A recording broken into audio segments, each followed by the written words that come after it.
Yes. Director Richey Wasserman. I'm here. Director Tessa Albin-Smith. I'm here. Director John Haschak. Present. Director Rex Jackman. I'm here. Vice Chair Michael Carter. Here. And Chair Dan Jurdy will be arriving shortly.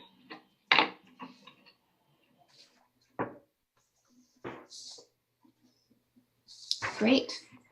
Okay, so I guess Director Carter as Vice Chair, will you be leading the meeting until Supervisor Jurdy joins us? Yes, I will. Thank you. Okay, so we are on item 2, convening as the RTPA, then recessing and reconvening as the Policy Advisory Committee. Yes.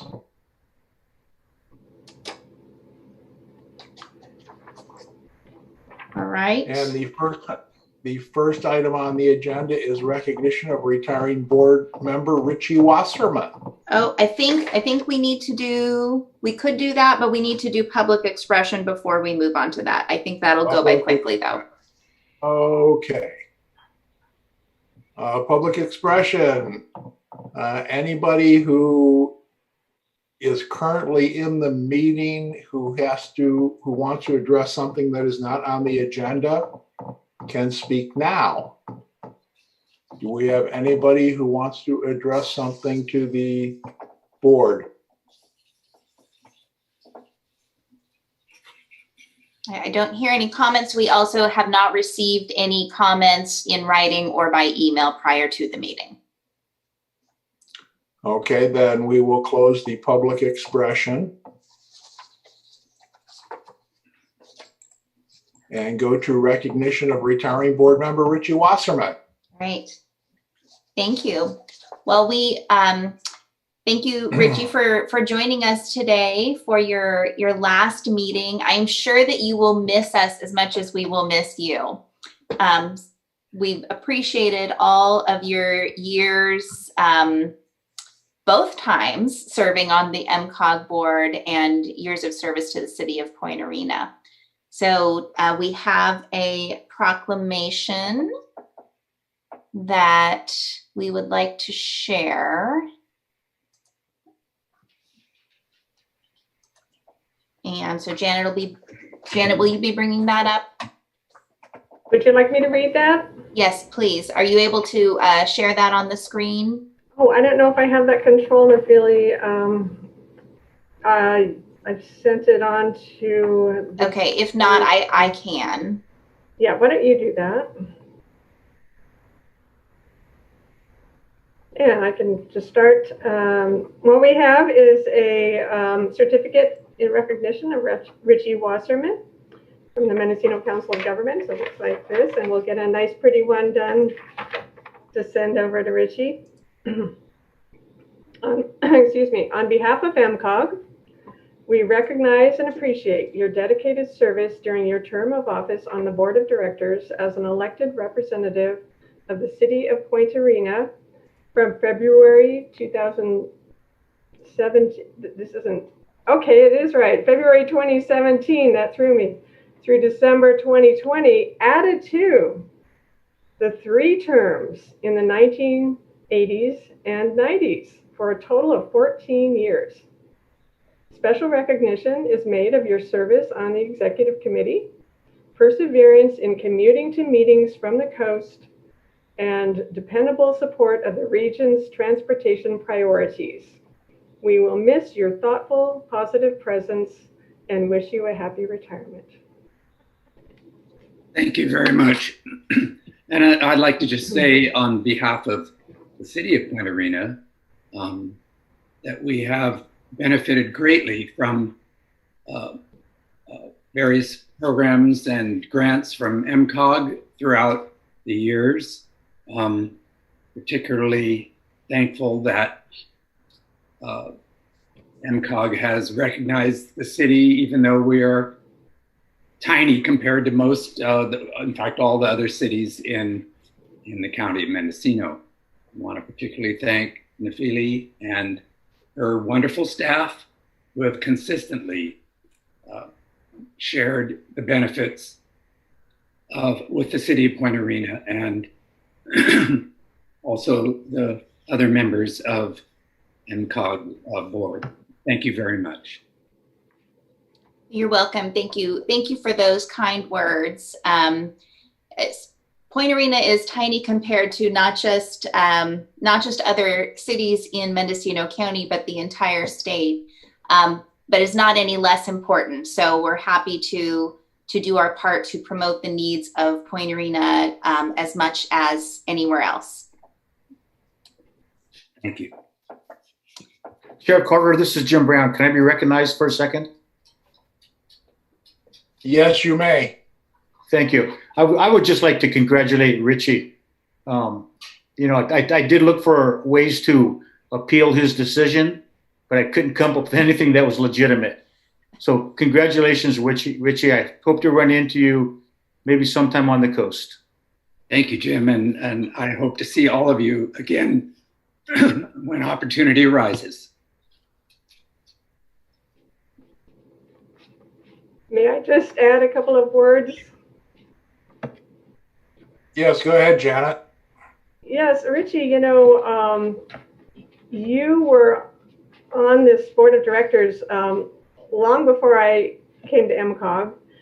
And I just think of you as always being there. And I appreciate and I value the shared memories that we have of the Mary Hyatt administration back in the day. And so I just wanted to say that I appreciate you and we'll miss you. Thank you, Janet. The feeling's mutual. Yeah, if I could just say, this is John Haschak, that in my short tenure on the board for MCOG, that it's been great to have Richey. You know, I always enjoyed his presence. It was really a nice, positive feeling. So I'll miss you. Thanks, John.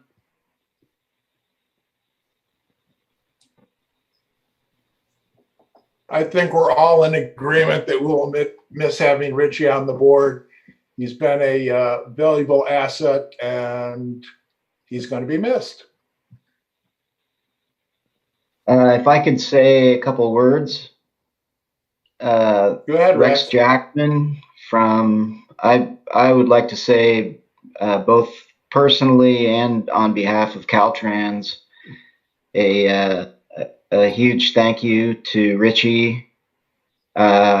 In the time that we've worked together, I've always appreciated your clear communication, always trying to understand and contribute to the issues at hand, and always a pleasure. And it was clear that you genuinely are out to help your community and the people that you represent, and the people of the state of California. So thanks a million. We'll look forward to seeing you on other occasions. You will. Thank you.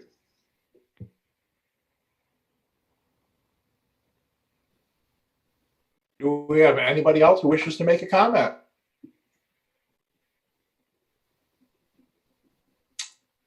Okay, hearing none. Thank you again, Richey, and we'll move on to the public hearing on Unmet transit needs for fiscal year 2021 and 22. All right, before we move on, let me just ask a procedural question of Janet. Janet, do they take a formal action on the proclamation? It's not really a formal proclamation, I think, so much as just okay. Recognition. All right, thank you. All right, now we can resume with that, and I will go back to the regular screen.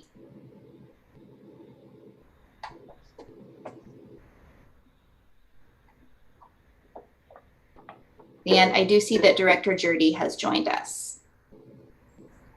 You may wish to say something on behalf of Director Wasserman.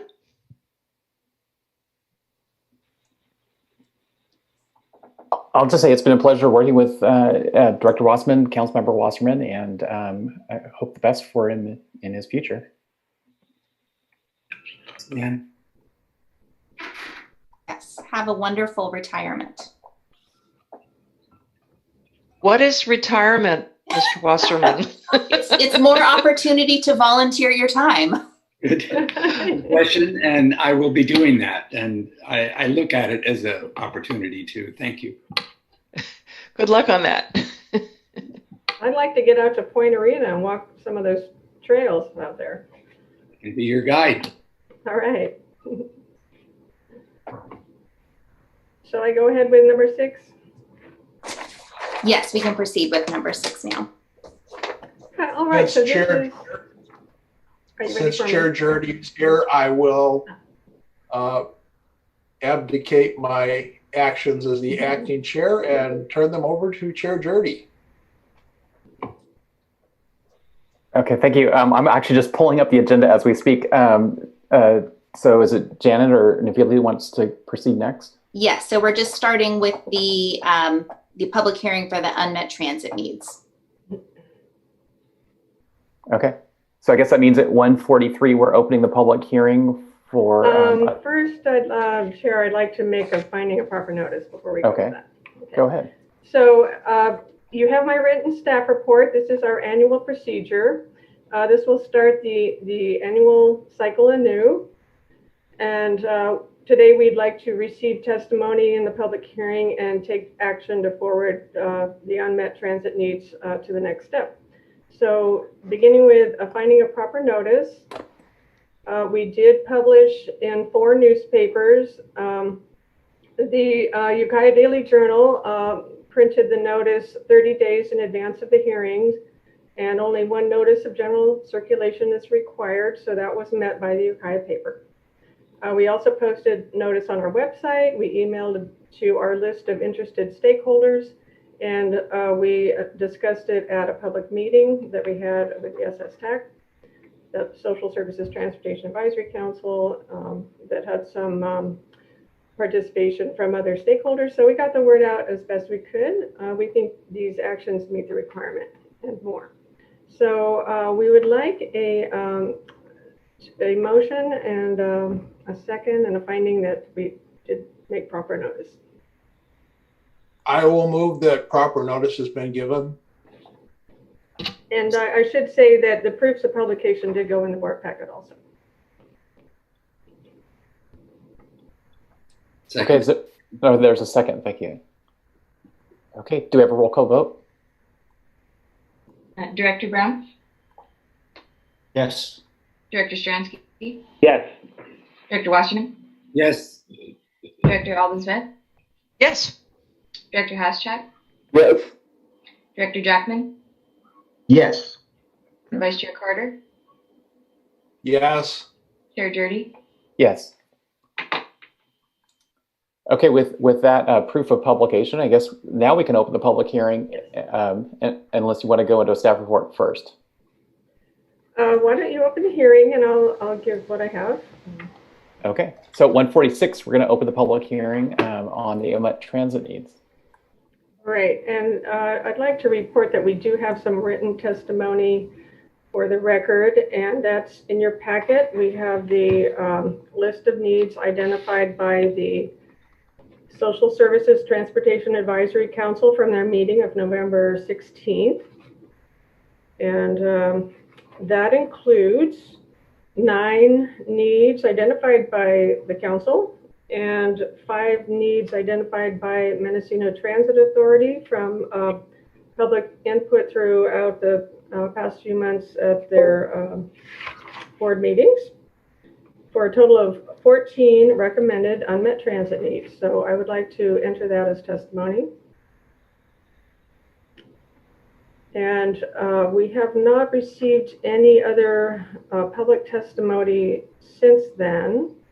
I've just checked the email again. I don't have anything more. unless anybody on staff has heard from anyone in the last day or so. So I think that's all we have. What we'd like is an action, the recommended action is that the testimony heard includes unmet transit needs that appear to qualify under MCOG's adopted definitions. Those are in your packet.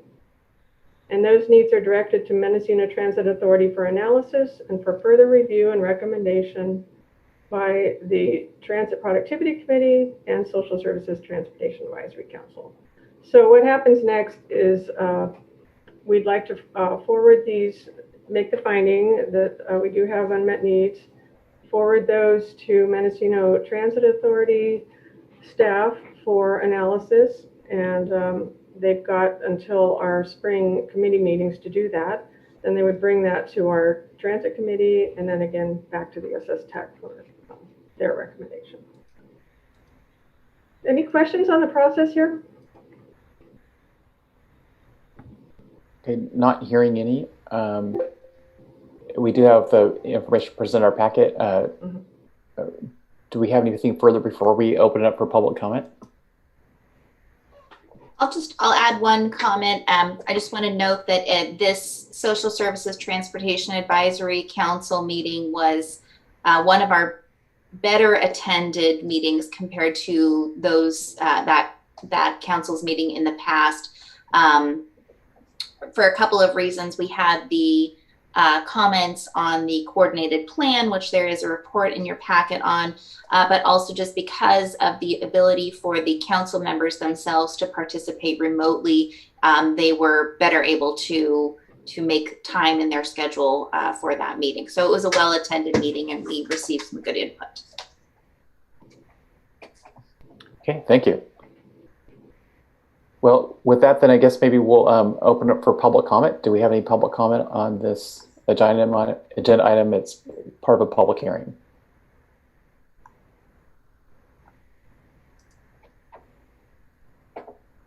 Are you seeing anyone at your end who's trying to comment on this?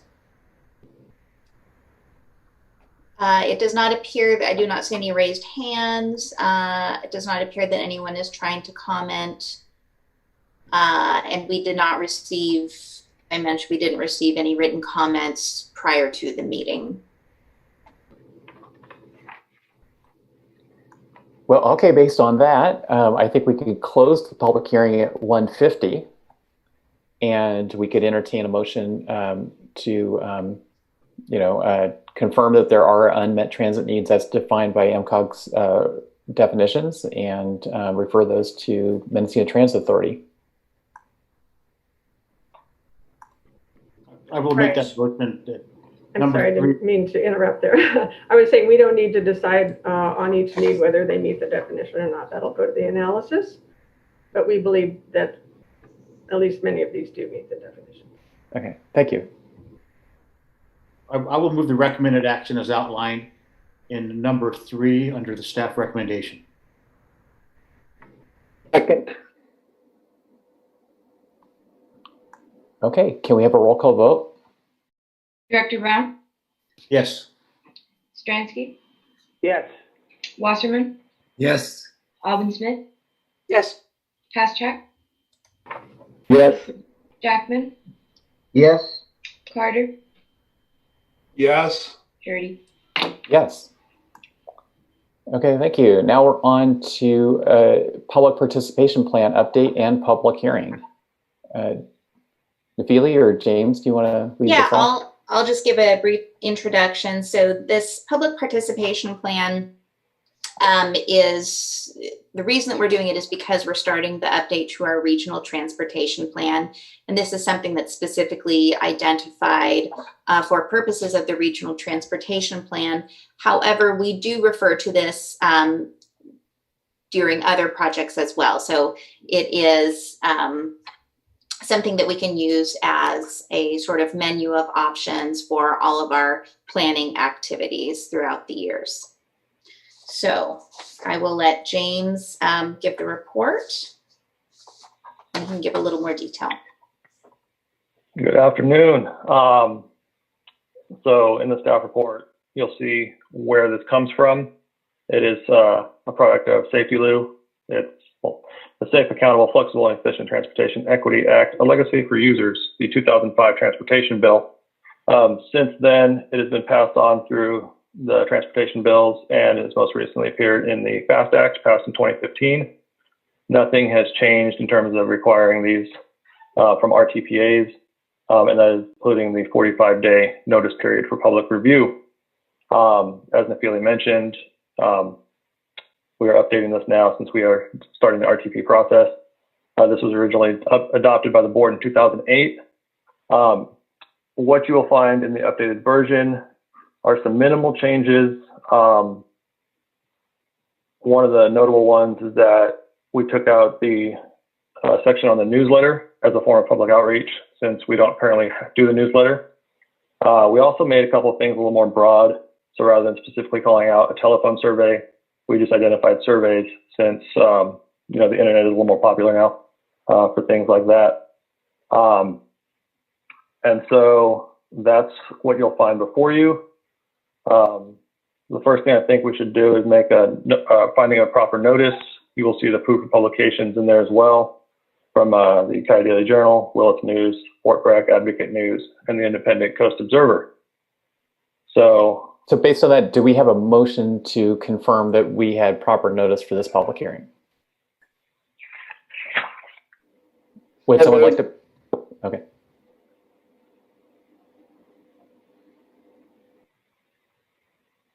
Was there a second to that motion? No. Second. I will second the motion. Okay, can we have a roll call vote on establishing proper notice?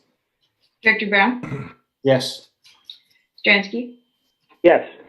Wasserman? Yes. Alden Smith? Yes. Haschak? Yes. Jackman? Yes. Vice Chair Carter? Yes. Chair Jurdy? Yes.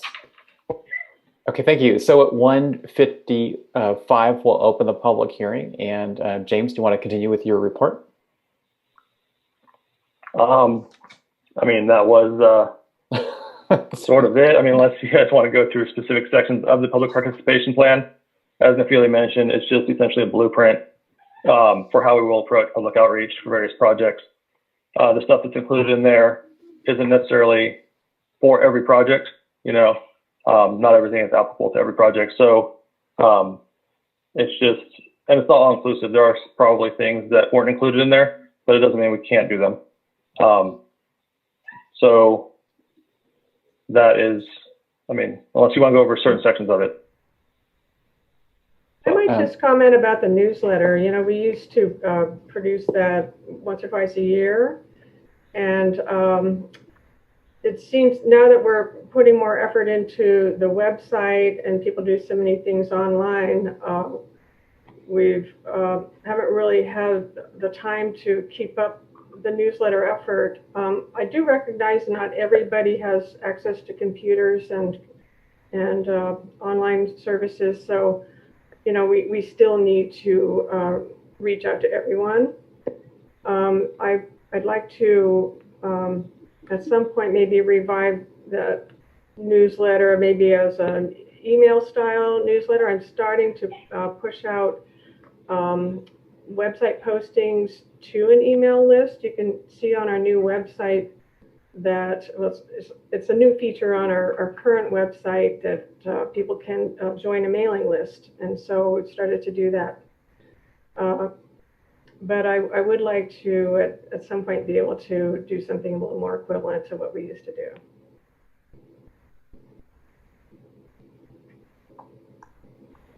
Just on the internet access point, we do have I think 5 county libraries in the county, and even though they're shut to the public, I believe people still can sit outside in their car or stand outside of a library and get internet access from those public libraries. So you don't have to go into a coffee shop to get internet access during COVID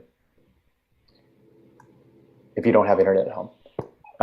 Okay, do we have any members of the public who wish to speak on this item?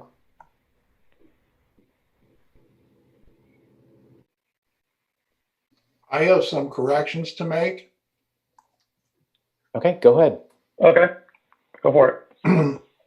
Yes, in the background, where it lists the members of the MCOG, it says a county elected official. I believe that should be changed to a public appointee, since I'm not a county elected official. Yes. That was changed in our joint powers amendment agreement as well, so you could look that up, James. Yes, so we apologize for that. If that was a carryover from the language of the past plan, we'll be sure to update that. Okay, under advisory committees, it says that there are 3 standing committees, but you have 4 listed on here. Unless the Social Services Transportation Advisory Committee is not a standing committee. You have Policy Advisory Committee, Technical Advisory Committee, Transit Productivity Committee, and the Social Services Transportation Advisory Council. Yes, Okay. you're correct. That should be the first sentence there under advisory committees should be changed to 4. So we will include that as a change as well. And if you look at the very last paragraph under Transit Productivity Committee, it says representatives selected by the selected by senior centers under MCOG jurisdiction. The 3 words by the selected should probably be removed. All right, I'll go ahead and make that change. That one's an easy one. They're all easy, actually. That's it. Okay, do we have any other board member comments, or do we have any comments from members of the public?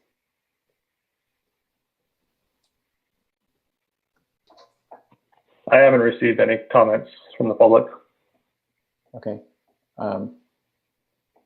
Are you seeing any hands raised for this item? I do not see any hands raised or messages in the chat panel either. Okay. Okay. And I'll just add one additional comment. We don't have social media specifically called out as a tool in this plan. But what we have found and what is identified under the other possible tools, member project partner agencies, is asking other agencies to share when we have, a workshop or something like that we're trying to draw public attention to, asking our member agencies or project partners to share things on their social media, which tend to have a much better following than MCOG would. So that's been an effective strategy for us. Worked really well during the fire vulnerability assessment project. So that's something that is identified in here and will continue to do. Okay, thank you for that. If we have no more comments, I guess we will then close the public hearing at 2 o'clock. Do we have a motion to approve the plan?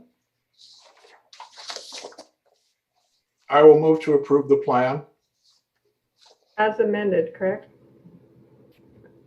as amended. I second that. Okay, can we have a roll call? Director Brown, Yes. Stransky, Yes. Wasserman, Yes.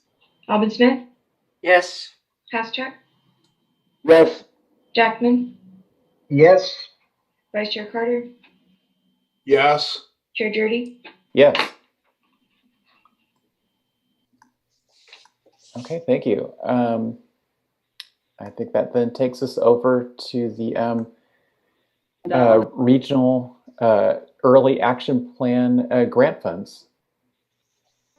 All right, so the Regional Early Action Planning Grant Program was created through AB 101 in 2019, and that is the program we've discussed at several meetings previously that provides, one of the programs in AB 101 was the REAP, which provides funding to regional agencies that have RENA responsibility for planning to further housing development and production. So we have 2 items that are related to this program today. The first of them is an authorizing resolution so that MCOG staff can submit the application, and James will be handling that item. And then the second item is a budget amendment that Janet will be reporting on to add the funding into the MCOG budget. So James, you want to go ahead and give the report on the authorizing resolution, and then we also have information on the projects themselves. All right. So as Nafili mentioned, we have talked about REAP at several meetings. Most recently, the last board meeting where the board approved the presented allocation distribution formula. And now, as she said, we need an authorizing resolution as part of the application process to receive these funds. The resolution does 3 things. It directs the executive director to submit an application. It also allows her to execute all necessary documents, as well as enter into an agreement with the state of California for these funds, saying that we will abide by all of their requirements in the found in the application and notice of funding availability. So that is what you have before you. That will hopefully be approved today and submitted along with the application by the due date of January 31st of next year. I've been working with the agencies to try to figure out what exactly they'd like to use their funds for. And I've been mostly successful in getting some conceptual ideas. And so I'll go ahead and just start at the top with the county since they have the most amount of funds.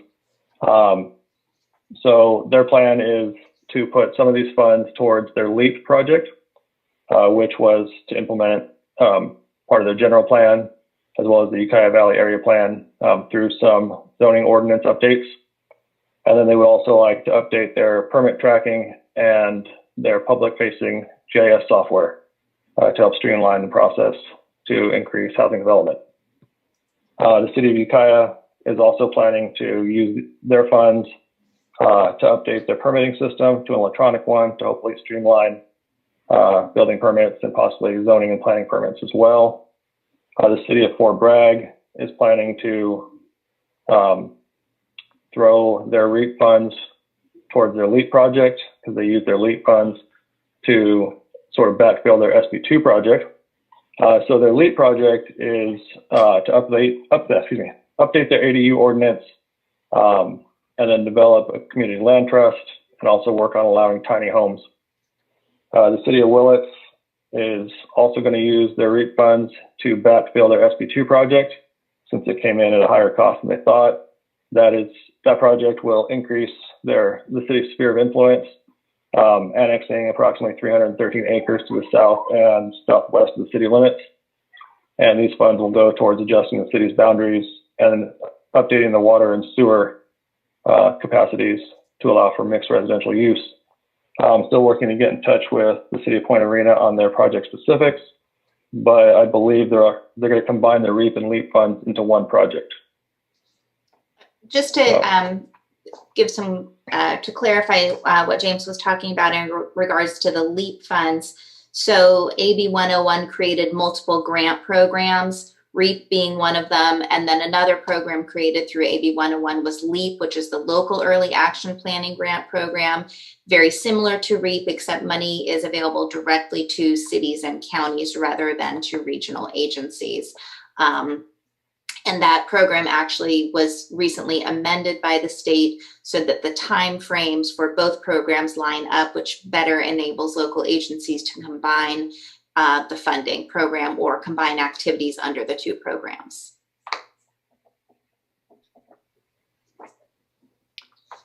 Thank you for that. And for clarification, I think just we're hearing both 8A and 8B with this item. And personally, of the different projects I've heard, the one that seems to be the City of Fort Bragg's project, which includes, creating a community land trust, is the most exciting of the bunch. I would really like to see the county help participate in that, because I think the community land trust is probably our best opportunity to create workforce housing. Is my personal opinion. So do we have any comments on these two resolutions, or do we have any members of the public who wish to comment on these items? So I've got just one comment on the resolution before you move on, and I do think we want to take action on these separately. There is another item as part of the budget amendment that we need to discuss, but regarding the authorizing resolution for the grant program, we do have one minor change before that is approved. Typically, we work with Caltrans on all of our funding sources. For this one, we will be working with the State Department of Housing and Community Development. And we just learned after the board packet went out, we learned that their preference on the resolution is that the executive director is not the attesting officer on the resolution. So we would propose that before adopting the resolution, that it be changed so that Janet Orth is the attesting officer on the resolution. Okay. Thank you for that. Do we have any public comment on this item?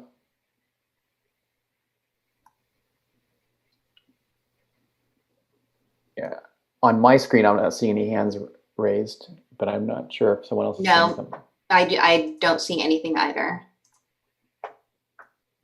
Okay. And we have not received any written comments prior to the meeting on this item. Do we have any board member comments on either resolution? I'll just say that I agree with you on land trust idea. I think that is the best. We've been working towards that separately for potential purchases of the mill site property and other things. So without going into detail, I think this is great. And just on an added comment on the land trust, the program can be used to fund the administrative activities involved in setting up the trust, but it can't actually go into the trust or be used for any capital purposes related to that. Yeah, I understand. Yeah, it's setting up the logistics of how you would establish such a land trust. Yeah. Okay. Well, if we have no more board member comments, no members of the public commenting, would someone like to move, I guess, first on the first resolution, which is 2020-10, the authorizing resolution? So moved. A second. Okay, we have a motion and a second for 8A. Can we have a roll call? Director Brown? Yes. Director Stransky? Yes. Wasserman? Yes. Alban Smith? Yes. Haschak? Yes. Jackman?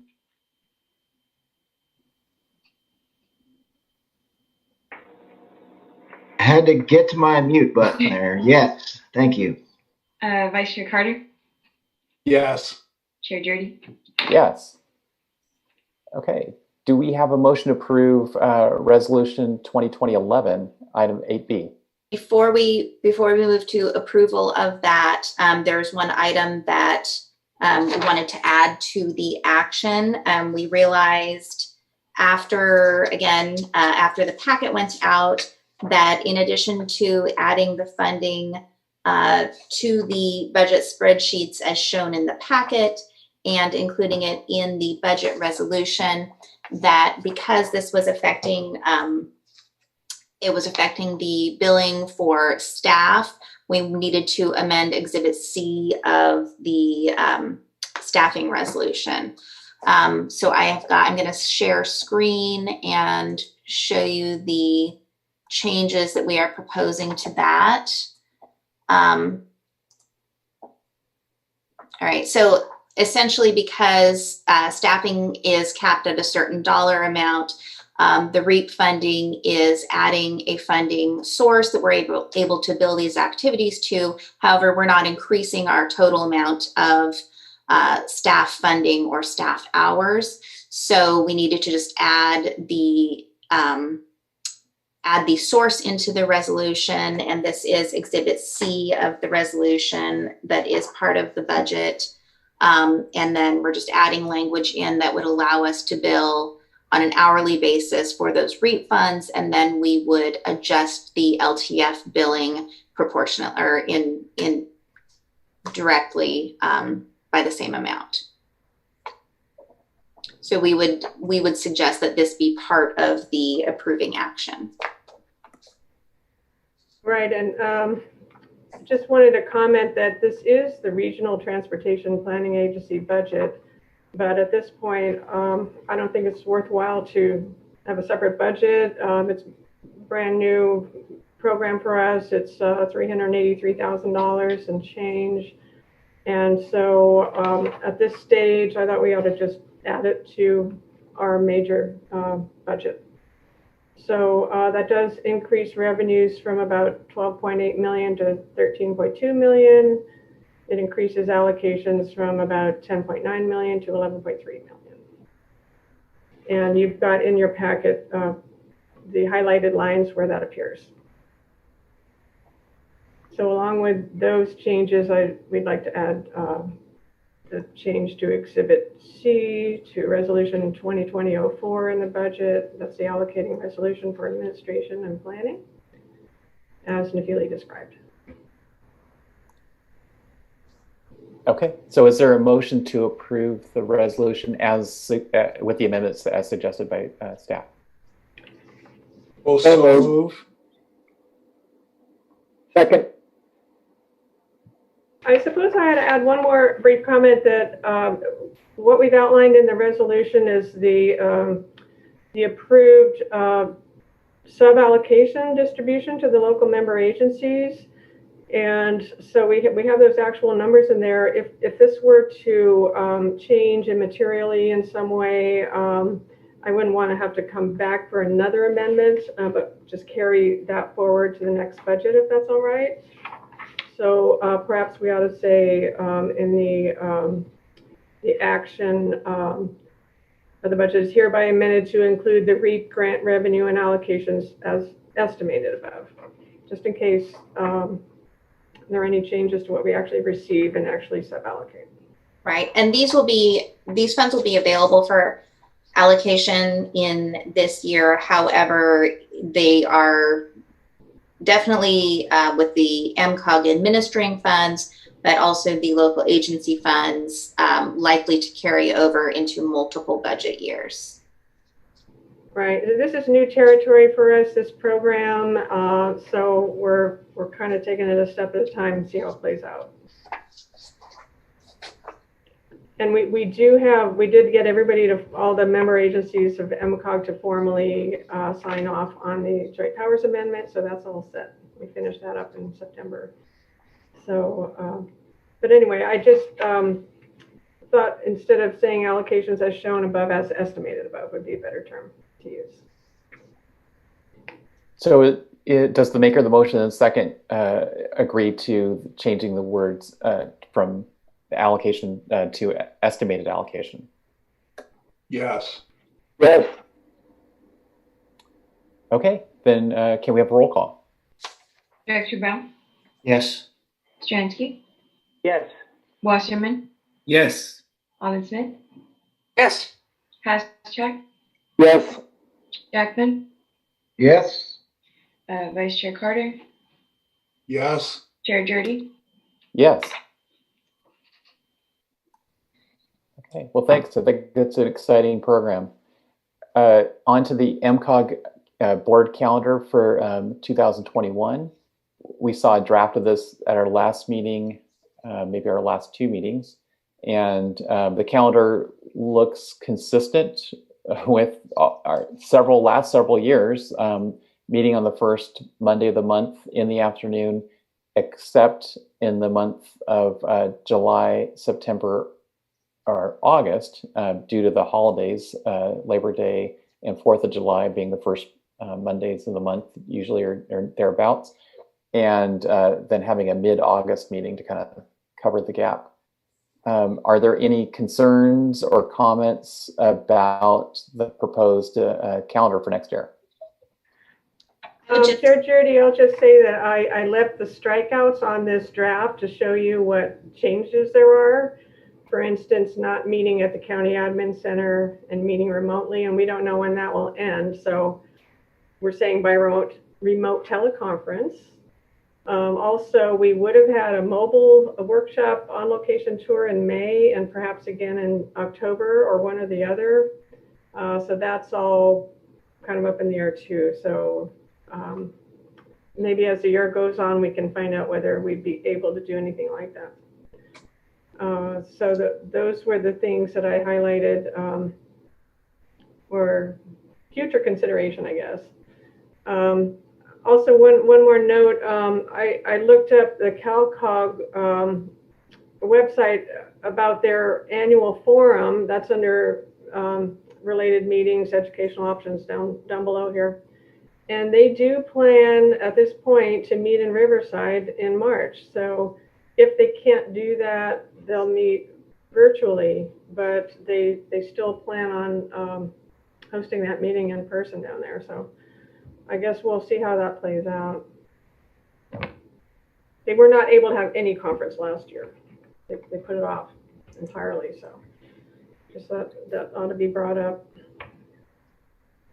Just briefly on that, if it turns out, which I think it would be, that they have it remotely, could you inquire if it would be cost affordable for more than, say, 2 or 3 people to attend, because there'd be no travel costs?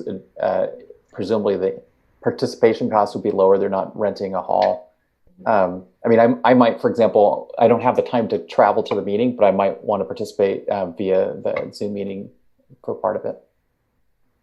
Sure, we can inquire on that.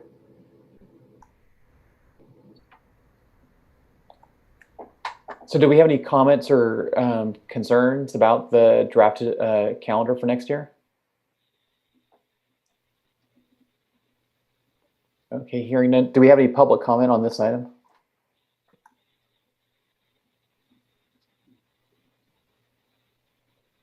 You know, we were not asking for action today because, you know, we usually adopt it at the first calendar meeting of the year in case there are any changes to board membership as real results of elections and appointments. I have a question. Go ahead. So on these tours, obviously there's a point to the tour, and we want to know, you know, what's happening or an update. For example, the Ukiah trip. So maybe it's possible for the host to take pictures or do a video or something, not a big deal, but it might be useful to have kind of a show me presentation so we could see what they're after. Just a thought. I think that's a really good suggestion. Just because we are not able to physically go to the location doesn't mean we can't get an idea of what's going on in that location. So we can talk about that and work with the local agencies. The Ukiah tour that's listed on here had tentatively been planned for last year. That was because there are a lot of things happening in Ukiah, and we hadn't been on a tour of that area in a while. We try to kind of go around the county or focus on a particular area if there's a big project happening, either a big construction project or a major planning project. So that's definitely something that we can work on and work with those local agency representatives to plan for a future board meeting. Thank you.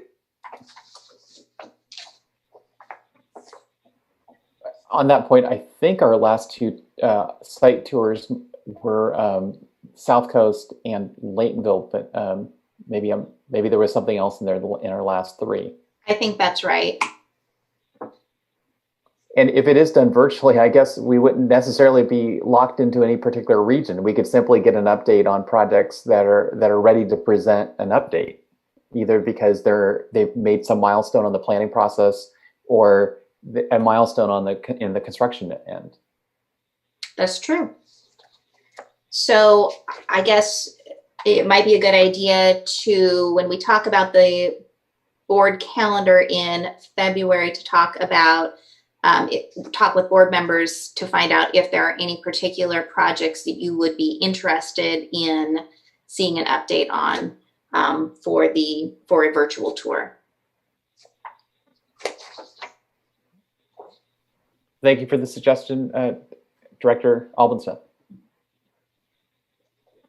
Okay, well, if this is simply information again, we've all accepted it, and that brings us to our consent calendar.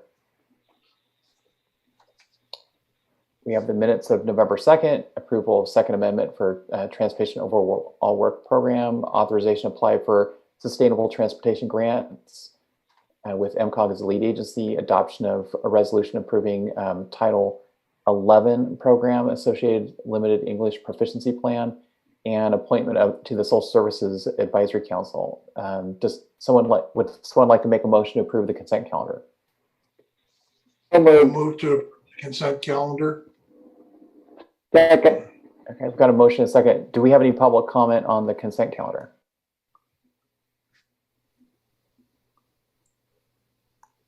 Not seeing any. Can we have a roll call vote? Director Brown? Yes. Stransky? Yes. Wasserman? Yes. Alban-Smith? Yes. Haschak? Yes. Jackman? Yes. Vice Chair Carter? Yes. Chair Jurdy? Yes. Okay, thank you. Now we're going to recess as the Policy Advisory Committee, reconvene as the Regional Transportation Planning Agency. Do we have a motion to ratify the actions of the Policy Advisory Committee? So moved. Second. Okay. Can we have a roll call? Director Brown? Yes. Stransky? Yes.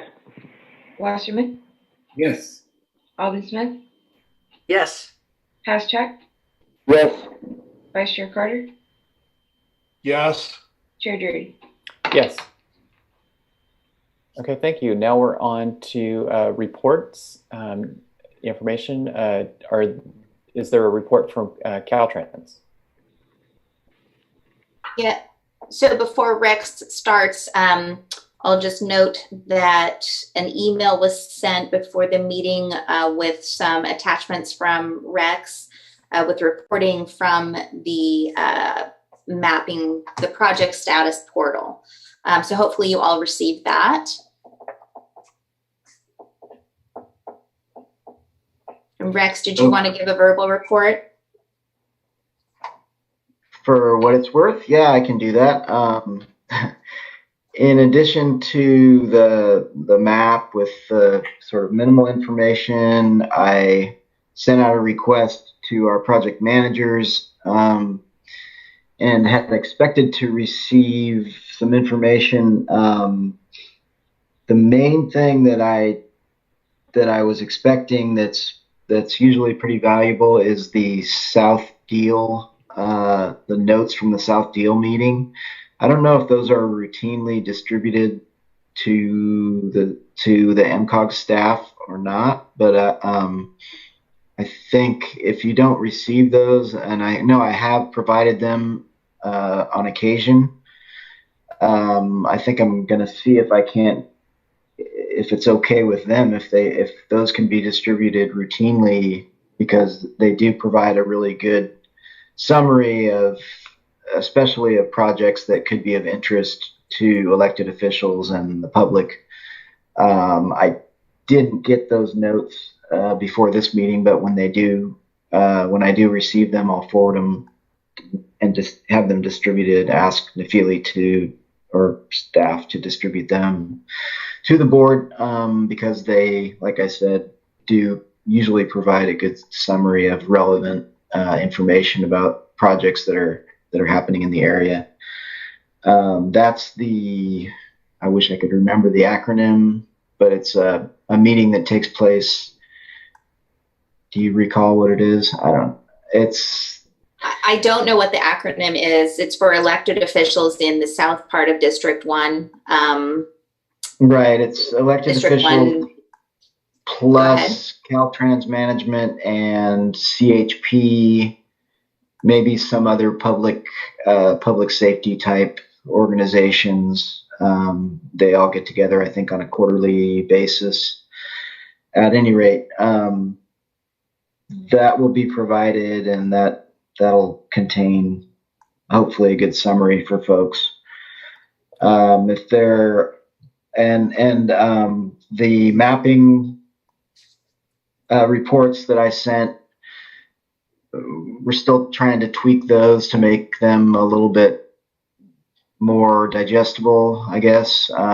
You'll probably notice if you look at it, there's two groups of projects and on each report, and those I think amount to projects that are a point location, like a bridge, versus projects that cover a segment or multiple segments. And that wasn't real clear just from the tables that are part of those reports. So those kinds of things, we're trying to make them more apparent. But if there are any specific questions, also I just noted that there's a new project manager who's been assigned, I think, at least to some of the projects that were assigned to, I'm trying to recall who the last project manager that had those. James Van Bon, I think, might have had a bunch of those projects, but at any rate, there's a new project manager, so I will work on getting him, if he's not in some temporary role, to be introduced and maybe give a report at some point in the future. That's pretty much all I have. Any questions or concerns that anybody would like to bring to my attention? Richey? I see a hand up, at least one. Rex, I know you're aware of this, but for the information of other members and the public, regarding the Wallala Streetscape plan, there will be a public hearing via Zoom on January 14th between 5 and 7 p.m.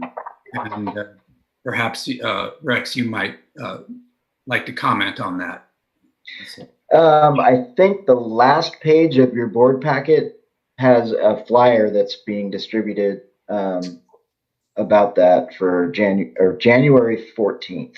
Yes, it's in the information packet, and we'll send information out on that to board members as it becomes available. We will be recording the presentation within the next couple of weeks. I was going to give an update on this under administrative reports, but we'll go ahead and do it now. We're recording the presentation prior to the meeting with a slideshow. There's some new team members working on this for Caltrans that have been really good on the sort of public outreach part of it. And so a presentation will be available on the district's YouTube channel prior to the public workshop so that people can preview that and then submit questions ahead of time that could then hopefully be addressed live during the virtual public meeting. It's not a public hearing, but a public meeting. And this will be widely advertised through a combination of approaches. The item that was in your packet is actually something that'll be posted in locations throughout the Wallala community, like grocery stores, post office, places like that community members are likely to go. There's also an email contact list that Caltrans maintains, and the district website and social media platforms. So it'll be widely publicized. There will also be a certain amount of direct mailing that goes out to residents and property owners that live close to the project area. And most of the board is probably aware that of some of the history with that project, but it has been a little bit of a challenge, and it's gone on for a long time with lots of public engagement and public input. And because of the sort of evolving nature of the project, I think this is one where we're attempting to go the extra mile and try to make sure that people are aware of the changes that have occurred and are able to give their input on where we are with the project. Also, I would just note, I think that the photograph that was found that's on the top of that flyer is super cool. So if you have a chance to look at that last page of your packet. Yeah, it is really, it's a great old photo of Wallala.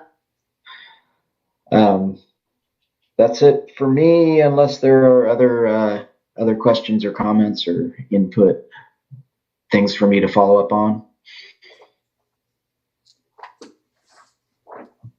I don't see anybody popping up here, so. Okay, neither do I. Okay, so let's see, Mendocino Transit Authority, Jacob King, are you on the line? I am. I don't have a report. Okay, all right, thanks, Jacob. North Coast Rail Authority, is there any update for their activities?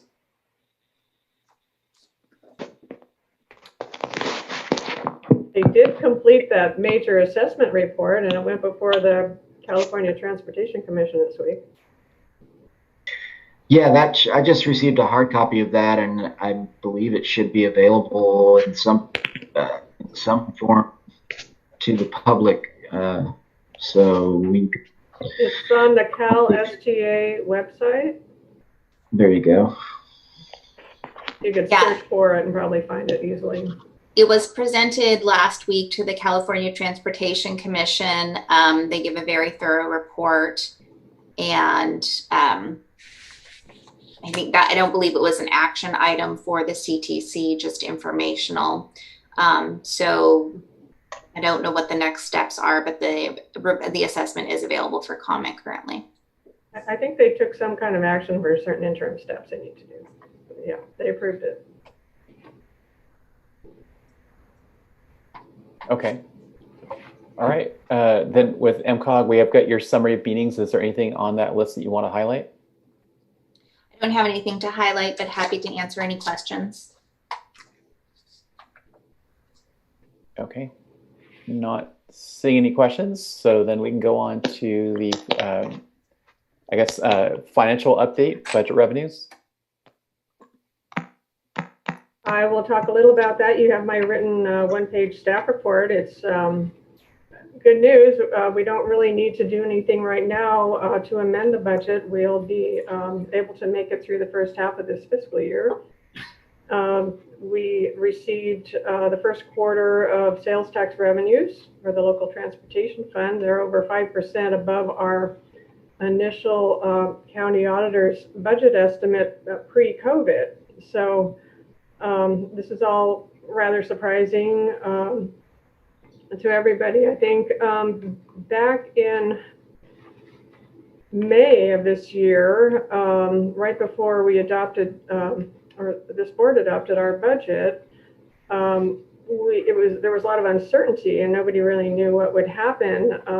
I did have some information from the California Department of Tax and Fee Administration at that time. That's kind of a newish agency. It's always been the State Board of Equalization that collects and distributes the sales tax, and I'm not exactly sure what the difference is now, but we have these two agencies now.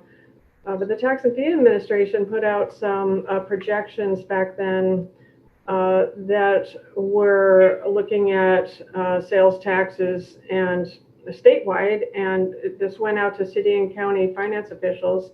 And at that time, they were looking at a decline in these revenues for the fiscal year 2020-21, and actually part of last fiscal year that averaged a loss of 22%. So this is what we were looking at back when the budget was adopted, and we thought that we might need to amend this budget. But at this point, revenues are coming in pretty high, and we'll see.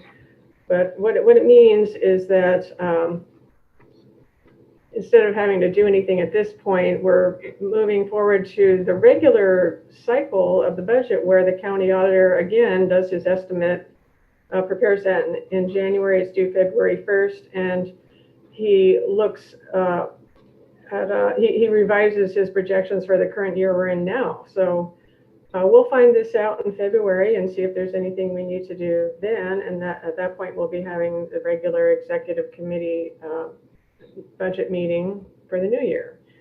So that's good news that we don't need to do anything drastic right away. We'll find out in another month or two whether we'll be able to meet our fiscal year 2020-21 allocations.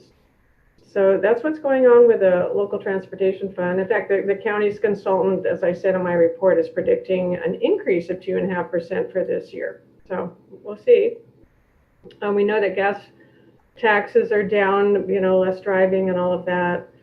And I mentioned that, the California road charge pilot project is going forward. They're continuing with their demonstrations and their investigations to how that could work instead of basing taxes on fuel consumption. So that's a good thing too. You can volunteer for that pilot if you want to.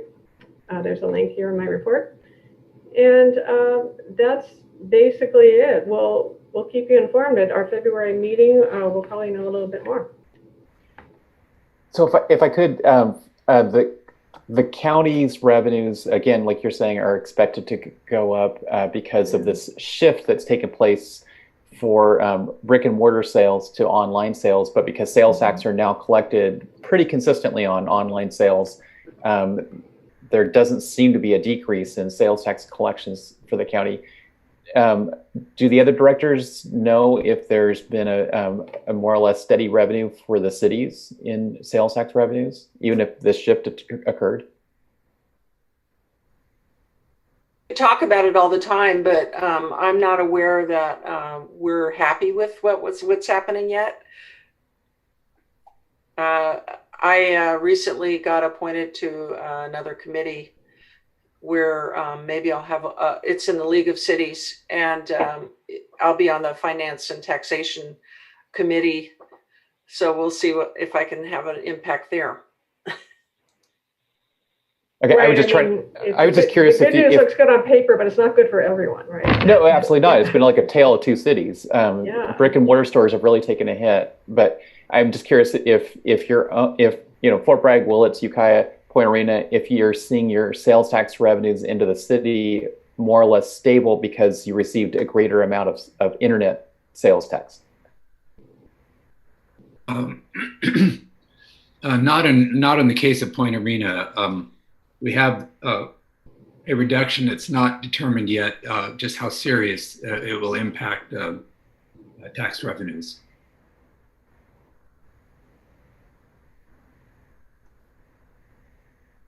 Chair Jurdy, I have a question about if anyone is concerned with the,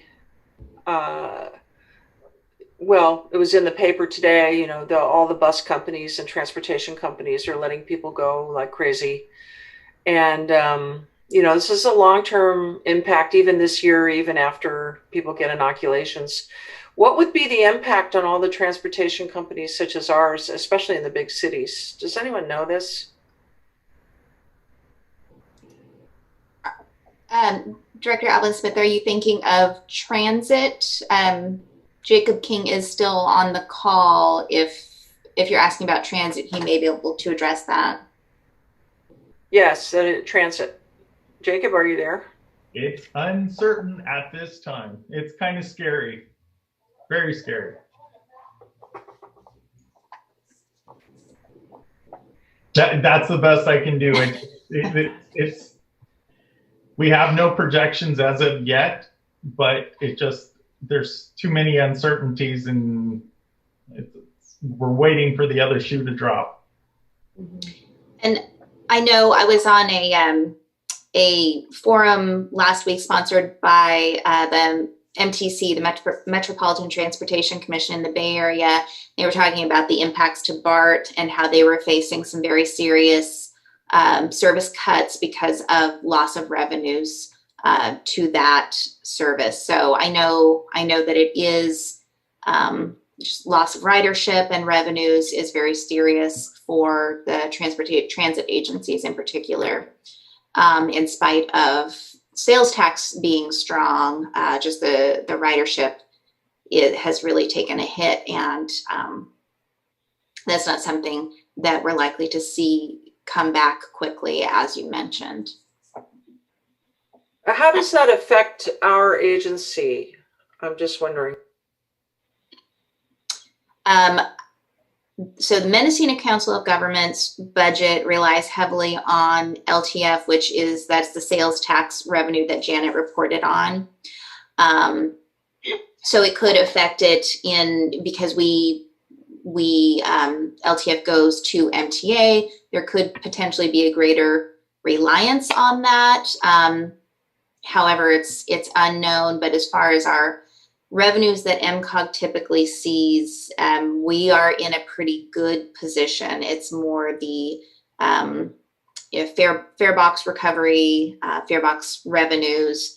And then as far as construction projects, so not the transit side of things, but streets and roads, sidewalks and bikeways, those all rely heavily on the fuel tax, so the excise tax, the per gallon tax on fuel from both state and federal sources. That's been very severely impacted. So that is more likely, or that is likely, or not likely, that will affect funding available for construction projects in the future. I think we'll really see the impacts of that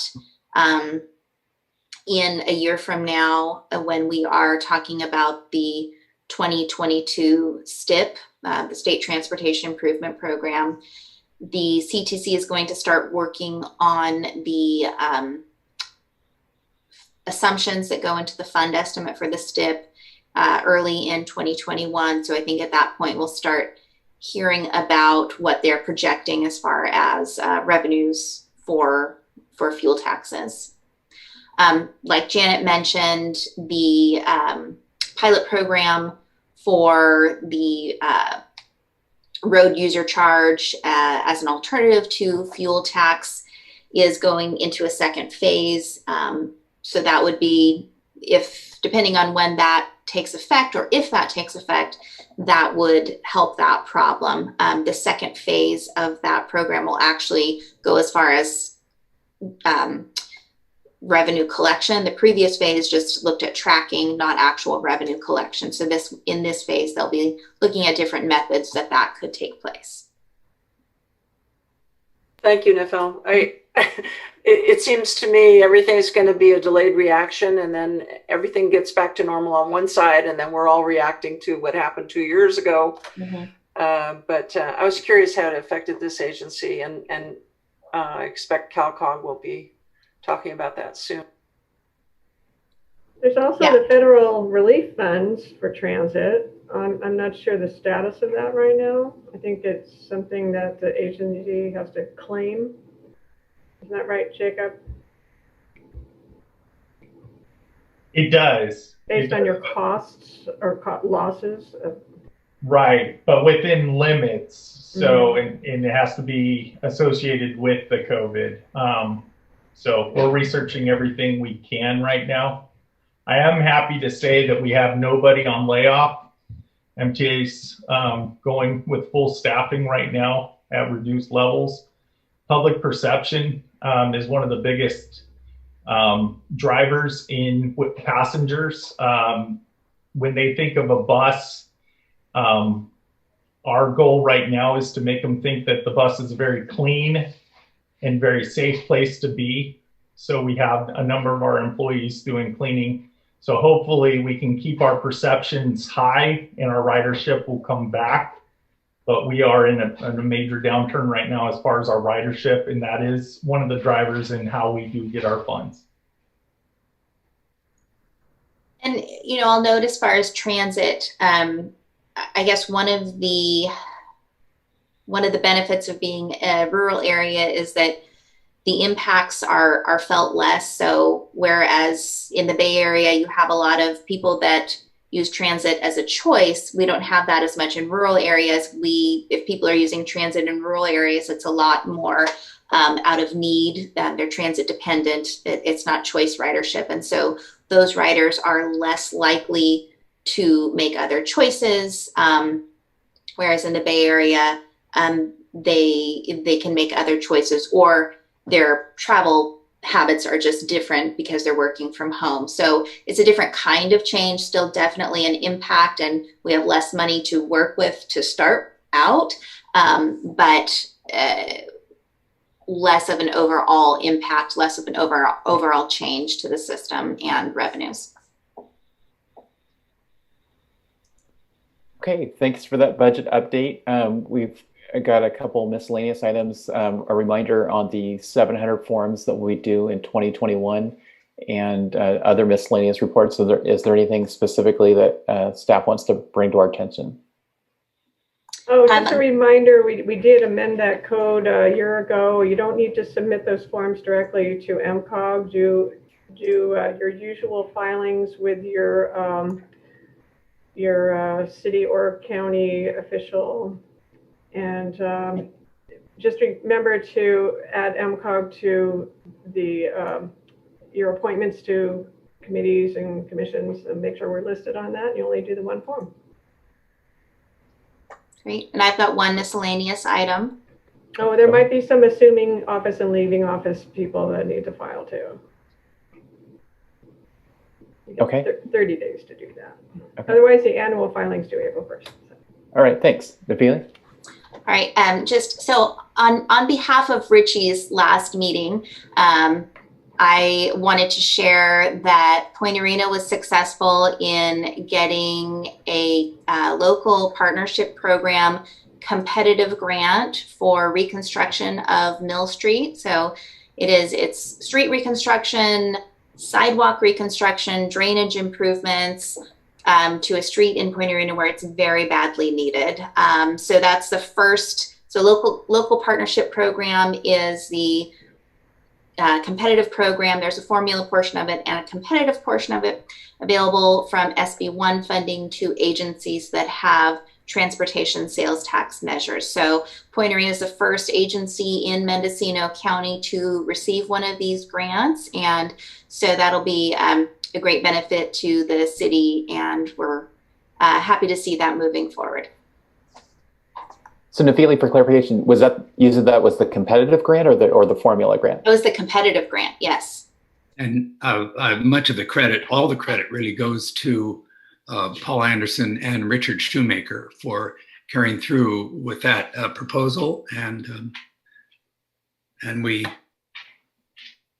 thank the agencies very much for that grant. It's going to do great things on Mill Street, which in some places have sidewalks that are almost 2 feet above the street grade, not to mention many other problems with the street, including drainage and so on. So that's a much needed project. Thank you. Okay. Congratulations.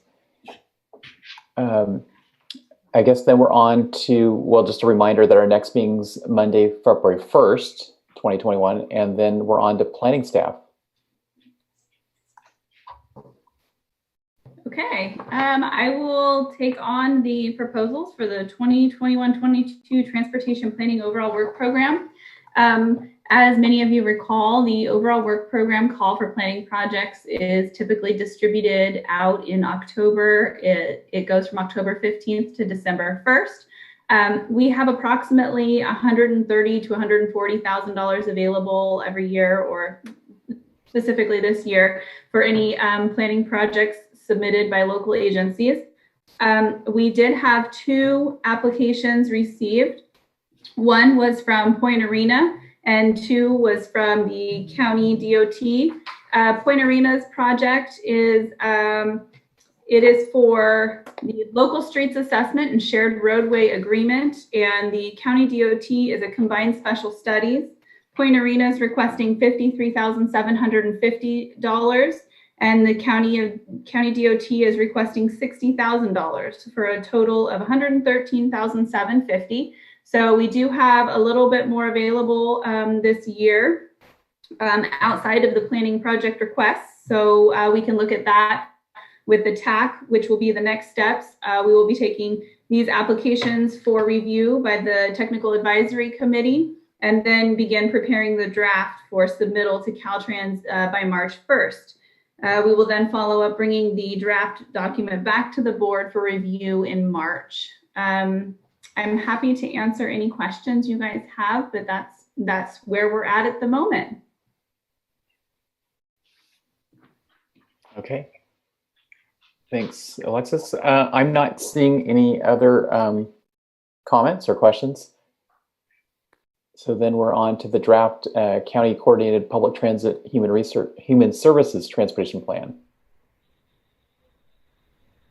So you do have a written report in your packet from Loretta, but I'll just give a quick overview.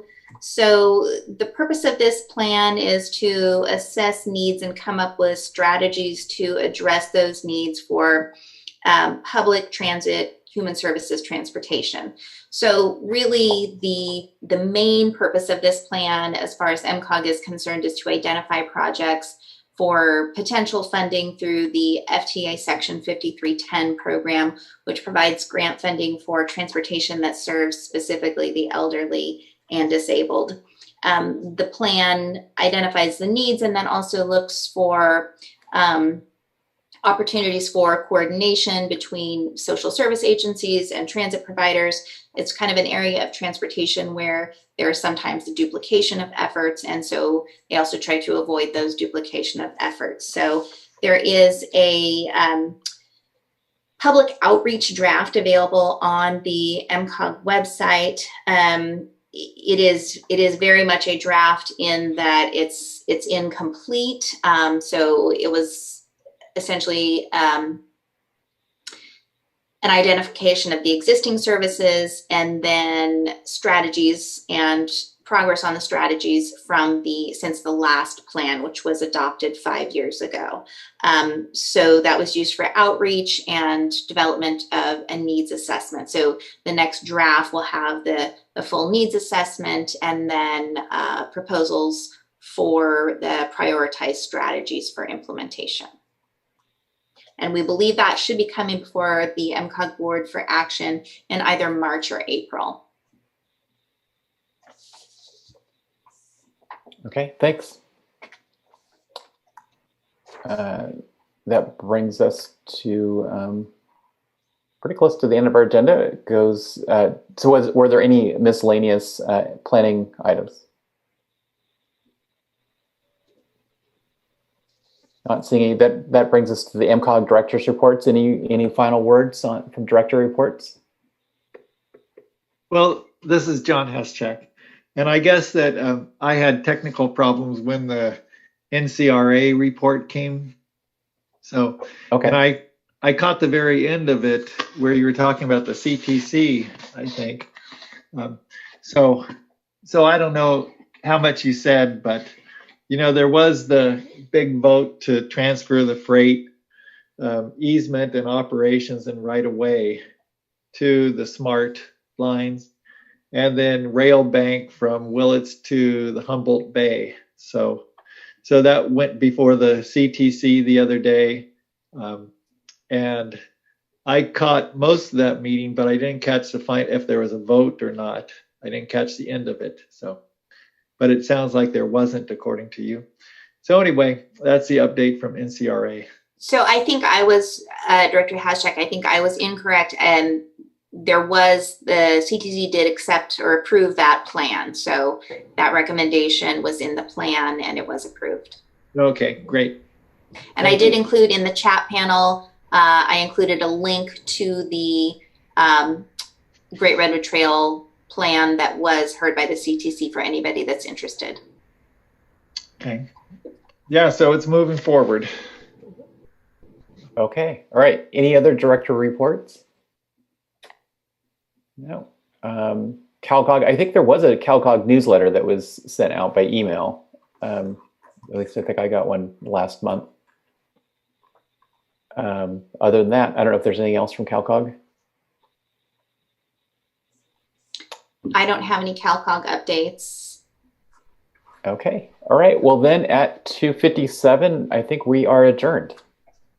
All right. Thank you. And everyone have a wonderful holiday season. Happy holidays. Take care, Richie. Hope to see you down the line. Richie. Thanks, everybody. Take care.